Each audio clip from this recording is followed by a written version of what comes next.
નમસ્કાર મિત્રો, મારી આ ચેનલમાં તમારું સ્વાગત છે। મિત્રો, આંધ્રપ્રદેશના તિરુપતિ બાલાજી મંદિરના લાડોમાં જાનવરોની ચરબી અને માછલીના તેલના મિલાવટનો રિપોર્ટ સામે આવ્યા બાદ અયોધ્યાના સંતોમાં ભયાનક ગુસ્સો જોવા મળી રહ્યો છે।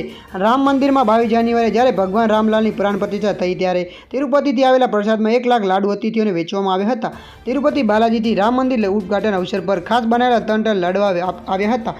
રામ મંદિરમાં મુખ્ય પૂજારી આચાર્ય સત્યદાસે એક લેબની તપાસમાં લાડવામાં જાનવરોની ચરબી અને માછલીનું તેલ મિલાવટના રિપોર્ટ પર કહ્યું છે કે સરકારે ગંભીરતાથી તેની તપાસ કરે અને દોષીને દંડ આપે।